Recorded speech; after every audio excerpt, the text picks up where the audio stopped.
Hey everybody, this is Sarah Whitaker, And Salty Dalty. here for Working the World, episode 21. And today we're going to be going over promos. Mm. How have you been doing today? Well, good news today.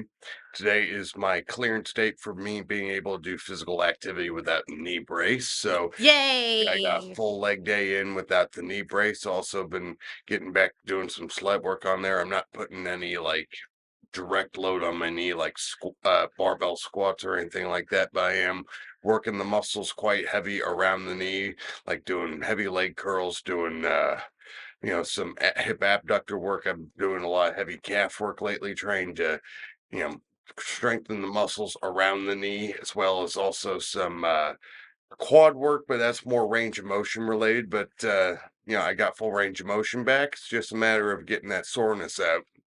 Yeah, I'm glad that you're finally getting better, because Yeah. we were worried about that for a long time. But I also got some, and I'll bring this next time. I got those heavy duty knee braces, and I'll actually go ahead and give a quick demonstration for viewers on the podcast to be able to see this, doggone knee brace, as well as also put one of these bad boys on. Alrighty. Well, while we're focusing on the podcast, let's go on to our jargon of the day. Mhm. Jargon of the day is the stick.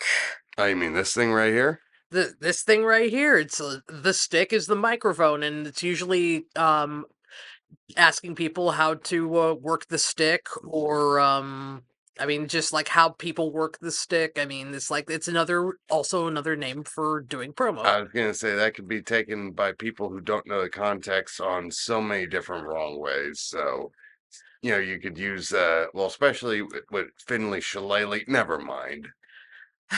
Well, I mean, people make jokes about sticks all of the Yep. time.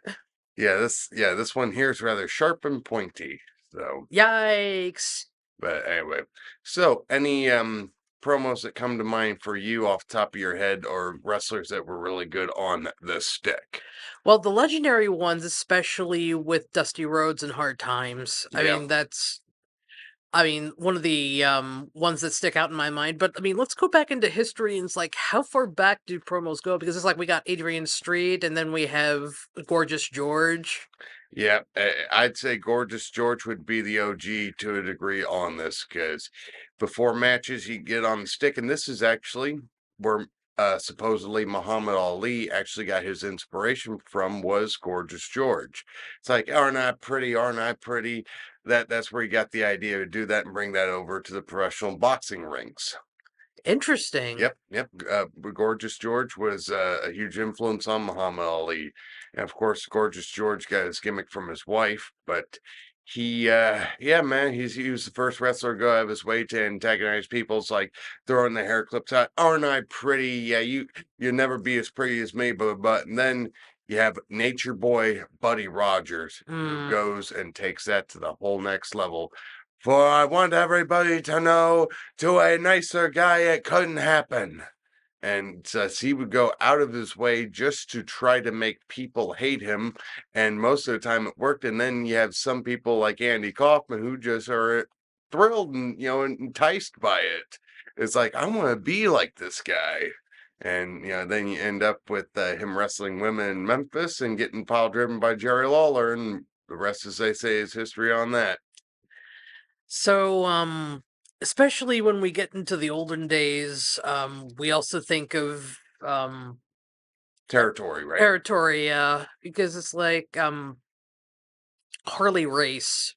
The greatest world champion that ever lived. Actually, I was watching a video on him on YouTube. Actually, it was the promo I was going to mention here earlier today, and somebody left a comment on there. It's like, when Harley Race left home to become a professional wrestler, he looked at his dad, patted him on the shoulder, and told him, "You're the man of the house now." And he was 13. So, but yeah, Harley, man, I tell you this, as far as promos go, if you want to talk about somebody who's great on the stick without having to yell and scream all the time, Harley Race is right at the top of the list. But His best promo, in my opinion, or my favorite promo of his, is one where he actually does go and raise his voice, which would be the bounty. Mm, Imagine this, because you can actually go on YouTube and watch this. Imagine a 245-pound wrestler with shoulders about as wide as a door frame, and he's got mutton chops and curly hair with a mustache, wearing a 70s style suit with a briefcase full of money and also the World Heavyweight Championship belt in there, ranting and raving about how he'll give somebody $25,000. It's easier for me to do, especially because actually Harley was raised in the same part of the country as my sister where she lives right now. So it's kind of I just gotta talk. Well, I actually do kind of talk like her, but I was gonna say $25,000, going and wanting somebody to go and get Ric Flair out of the sport because he wants his World Heavyweight Championship back because Harley won his 7th world title from Flair and Flair wants to have it back. Just the visceral hatred and frustration in his voice, like it comes across as so genuine. Promos, in my opinion, need to be genuine and they need to be not wrestlers trying to go out there and act because otherwise, like I said, we'd probably be actors. It's all about being genuine, connecting with your audience. So, but I was gonna say that promo, like you could sense that he's legitimately getting worked up, so worked up to the point where he actually has a little bit of a what's the term? I'm actually having it right now. Having a little bit of a blank out. blank out. Yeah. And he's like, Kabuki! Yeah. Where he's trying to name all the wrestlers, come take this bounty.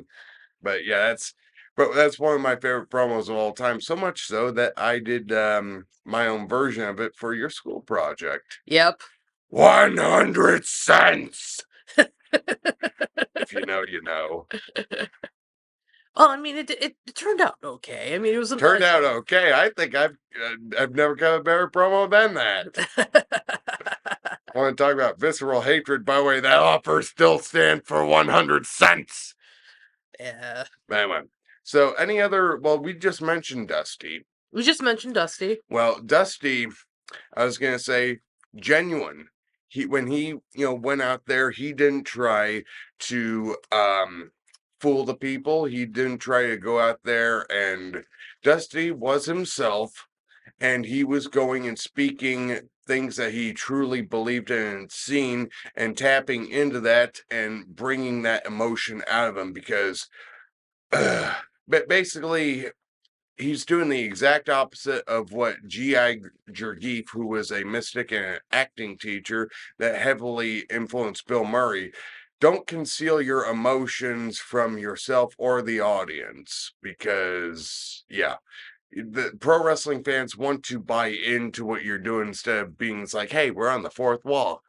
So, but Dusty was fabulous at being able to bring you in like this because he was genuinely being himself. Like when you look on, because I'm giving people visuals so they can go ahead and look on YouTube. Imagine a white redneck with a really heavy set with blonde curly hair who talks like a black man with a lisp. That's Dusty Rhodes. And that's just who he was. He wasn't trying to be pretentious or anything. That's just how he was. And that's how, like, when he was going and reaching out to people, it's like people felt that instant emotional connection and could vicariously live through him. So that's something else that promos, like, I'm a huge believer in. But any more come to mind for you? What was that? Any more come to mind for you? Jake the Snake Roberts. Want to talk about somebody who never raised their voice in a promo? Yeah, Jake, but was he relatable? Jake I think people could relate to Jake because, in the sense of, they've always known that one guy that was just a dirty, rotten scoundrel living in the gutter. It's like, I'll go ahead and tell you.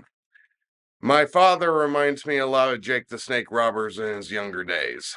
I'm just gonna be flat out with that. Except my dad would always get drunk and raise hell and raise his voice and all that. But I when I look at Jake the Snake Roberts, like when he's coming in dressed in blue jeans and a t-shirt and all that back in the day. Before he started wearing his gear cutting promos on there, he'd come in wearing a leather jacket and all that. It reminds me so much of my dad and the crew would hang around with. And I was gonna say, man, it's like he just gave that like this guy here, he's a dangerous mastermind here who just, looks like he just came out of the gutters. Like he just looks really snake-like. Like this guy just doesn't look trustworthy. Trust me. It's like, would you trust Jake Snake Roberts? Nope. Not unless you handed him a buttload of money and had him be your uh have him be your what's the term I'm looking for? Bodyguard? Not bodyguard. Uh Coach. Like Coach. like, Yeah. uh, Mentor. yeah, mentor like, Lance Archer did, because he kinda gave that similar impression too, just in a modern sense. Hmm. But, yeah, man, it's like Jake's promo at WrestleMania 6 in the muck of avarice, just how if he did have his volume on his voice go up a little bit, it was for a specific reason, because he's building up to something on there to make a point of it. It's like when, he would do everything such layered, but made it so smooth and so like he didn't look like he was acting. He was like I said, being genuine with the people. It's like because Jake gives a story that he was wrestling Bob Roop in the 70s and Bob dropped a knee in his throat and for some reason or another, just damaged his larynx to the point where he couldn't raise his voice that high. So he had to learn how to speak softly and get people's attention. Hmm. And, Sid Vicious actually said the same thing. It's like, he'd speak really low like this, and then he'd go ahead and try to draw you in and draw you in. And then he'd raise his voice like this. So, Ouch. kind of like Randy Savage would do the same thing too. It's like Randy Savage was cup of coffee in the big time. Yeah, it's like this guy here. He just looks like he's about ready to burst. He looks like he's about ready to burst. I tell you this, I got a cup of coffee right here. Cup of coffee in the big time. So it's like there's like reel him. It's kind of like going fishing in a way. With that reel him, gotcha. Now, let's go into something that doesn't necessarily work along those lines, but the Ultimate Warrior, how did his I mean, it's like his promos were so off the wall. He believed. I mean, it's like he believed. He believed. He said he created his own little Ultimate Warrior universe in his head and made the character kind of around that universe in his head because he wanted to be that, comic book character come to life. So it's like, well, and so much so that he actually created his own comic book. Hmm. But I was gonna say, man, he believed his promos. Like, should I jump off the tallest building in the world? Should I lay across a field and let them run me with lawnmowers? Should I go to Africa and let them trample me with the raging elephants? It's like, because he's actually seeking out advice on how to prepare for a match. I'm like, well, if any of those things happen to you, I think you should be okay in the match compared to the punishment you go through with that stuff. Hmm. But because Bruce Pritchard said it best, I think. I think Hulk Hogan was a little bit easier to sell and market at that point because he would speak about the American dream, saying your prayers, eating your vitamins, training real hard, all that, and being a true American. That kind of gets you worked up, gets you motivated, something you can relate to and all that, especially when he was going against the dastardly foreign heel. Ooh, Ooh. but yes, beat Iron Sheik, Nikolai Volkov, Andre the Giant, Kamala, all those dastardly foreign heels. And, use like, if you're with me, you're with the US of A, brother. So, Brother. brother. But I was going to say, but Hogan would always, because truth be told, I think Hogan cut better promos a little bit earlier in his career when he was in AWA Mm. because he kind of learned his jive in AWA from Vern. Because Vern, from what I understand, was really good about bringing the best out of people. And plus, he only worked 4 days a week in Minneapolis, and the territory was very spread out. So a lot of times you flew, gives you a lot of time to be able to think about what you're going to say, what you're going to do, how you're going to get yourself over, and be able to process that instead of going night after night after night after night after night, not being able to take a middle break and be able to sit and think because you were always go, go, go, go, go. Minneapolis was a little bit different in that regard. So, and plus, he also made a buttload of money there. So, because the territory was usually doing well before, Vince took over the world, but I digress on that. But I was gonna say, any other promos that come to mind or guys on the stick? The Spirit of the Undertaker? That promo. Yeah, Well, that goes to show you how smoke and mirrors could go ahead and yeah. do wonders with the production quality, especially that they had at the time. But what about that promo really stood out about you? Well, just it was his last dying breath. Mm, I mean, from at least from the Grey Glove era, and it's like explaining how the Undertaker works. I mean, as he lies defeated, because this was the first time he's really known defeat in several years, mm-hmm. and it's just a special time where you get to hear not his grief, but it's like, you guys didn't kill me. It's like, oh no, you guys didn't. No, you guys killed me, but I'm gonna be back as a zombie. So, because that was when he went from being the Undertaker to the Dead Man. That was kind of, going there. So he go ahead and kind of bring some color back. And of course, he went and tatted his arms up all the way at that point. So he really looked like he was really dead at that point. So Well, I mean, let's also talk about how managers help with promos, because I mean, Bobby a Brain. Bobby the Brain and Paul Bearer, but Bobby the Brain was the first one. Yep. Well, I was gonna say I wouldn't necessarily say Bobby the Brain was the first one, but he probably was the best one. Yes. As I was saying, how many people did Bobby Heenan manage? How many thousands? It's like for sure. If I would have gotten in the business earlier, I could have gotten managed by Bobby the Brain. Probably could have gotten screwed by him too. Mhm. But I was gonna say he just had that gift of gab naturally, and a lot of times back in the olden days, and they still do a little bit today, if you couldn't really talk that well, they would usually put you with a manager that could, do the talking for you and just sit in the background, look menacing, maybe get one line in. But then again, some people would actually get put with a manager. It actually would enhance them because if they could already talk anyway, because they have somebody that they could interact with and bounce off of. Because I think Bobby had his best chemistry probably with Kurt Hennig Mm, because I tell you this, Bobby knew Kurt from the time he was a little boy because he knew Kurt's dad really well, Larry the X Axe. ending. And Kurt had grown up in the business. He understood the business and he understood that Heen was there to get him over and present him as not to take away from him, but to add to him, like make him seem a little bit more special, like more of a handler and, somebody that's, keeping him high, making him seem more high maintenance, adding to like, oh, this guy must really be something. He must really be perfect. So, because that's, I mean, I know they had the genius with him at one point, and then they went with the Heenan, I believe. I thought he was the best with Heenan, but also Heenan also managed some guys that weren't necessarily the best fit for him, like the missing link.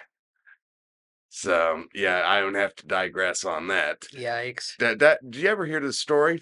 I didn't hear this story All right, before. here's the story because this is like second night in the territory together, and Link, of course, went and painted his face. He had a really bad haircut, rest his soul.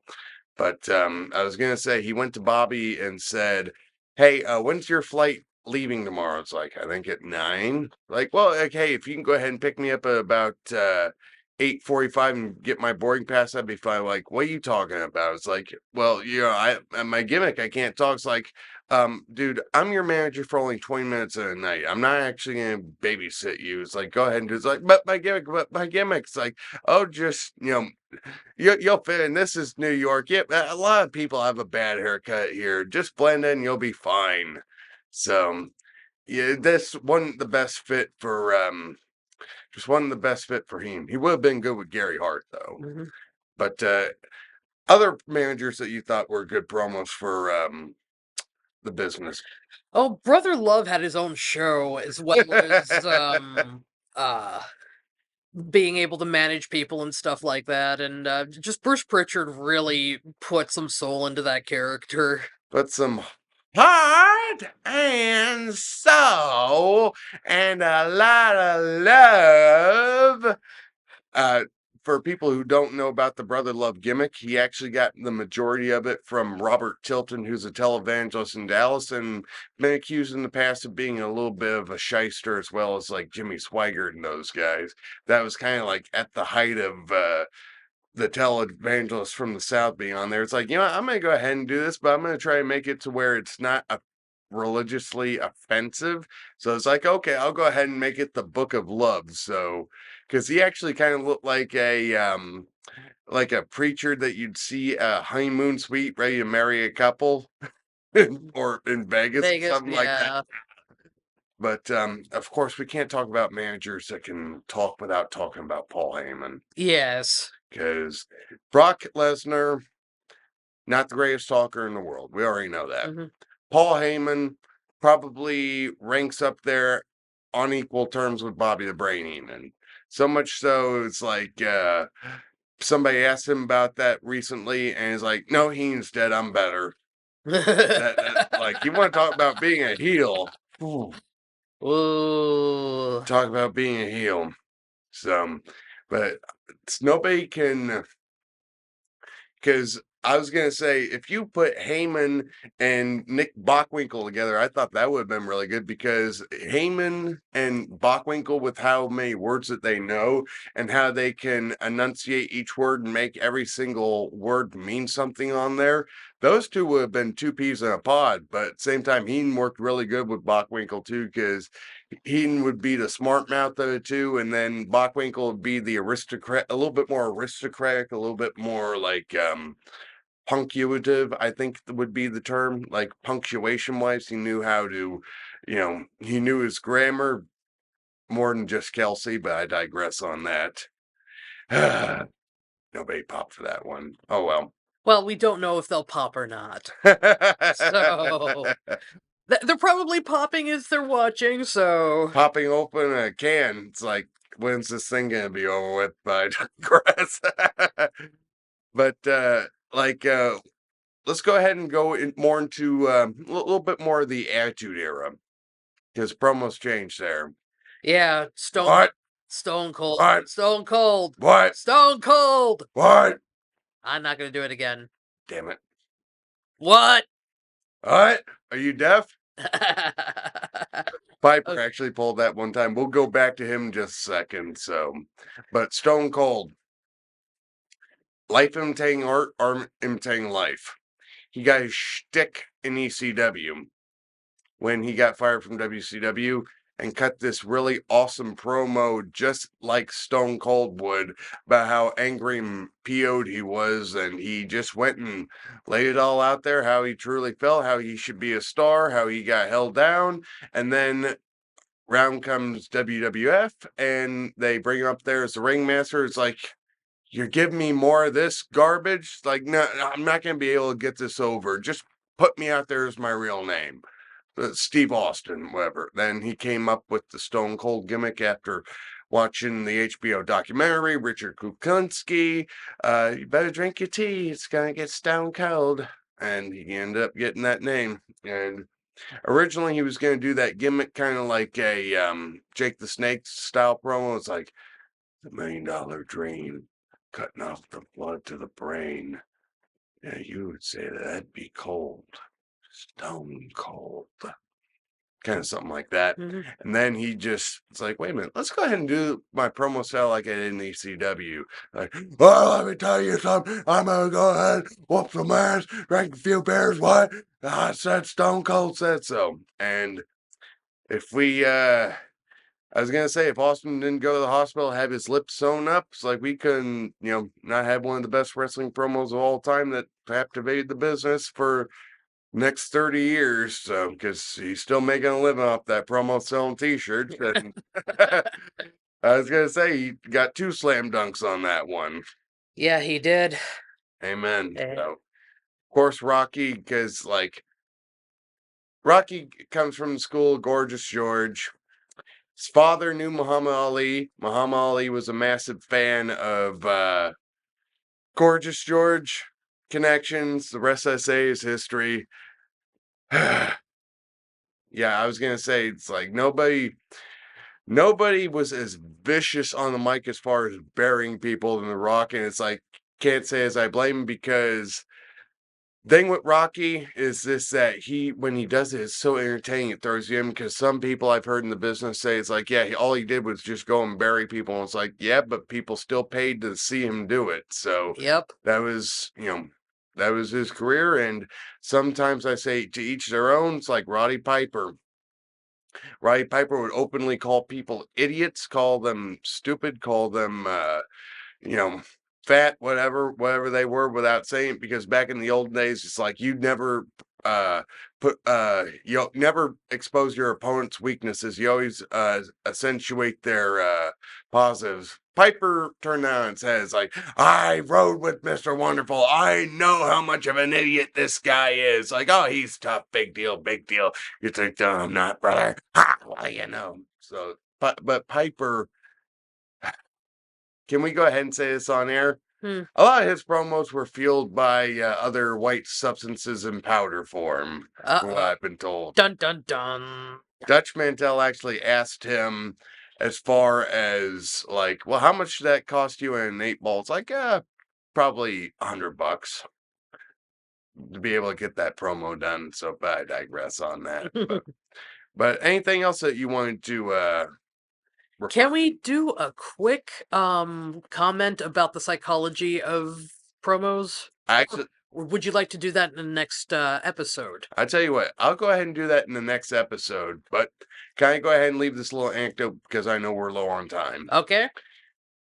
The way that I kind of developed my promo style, and of all sources to be able to go and do this from. I don't know if anybody's ever heard this, but that Drew Carey actually has an audio book and a book out from 30 years ago about called Dirty Jokes and Beard, the stories that are unrefined. And he's going and talking about how the way he developed his comedy style because he used to work kind of blue. He's like, not because I use curse words in my jokes, because I would tell the jokes like I was telling them to my bar friends. I was being as open and as honest with the audience as I could be to make them feel like they were included in a private conversation. That's kind of how I do that. It's like I really got to believe and think about things that I really think about or draw from something to be able to make that happen in a promo. That's the way I try to do it, even if I'm talking about how much I hate a pair of shoes to the point where I'm going to kick somebody's ass. But it could be something simple as that. Alrighty, it's time to go home. Yep, I got a pencil right here. It's one of these 2 fingers. I digress. Hey, Alright. we're talking about Stone Cold earlier. Yes, we were. You can find us on your favorite podcast platform, and you can find us on YouTube on Working the World 0240. All right, now everybody, shoot the half, and of course, stay classy, San Diego. Stay classy.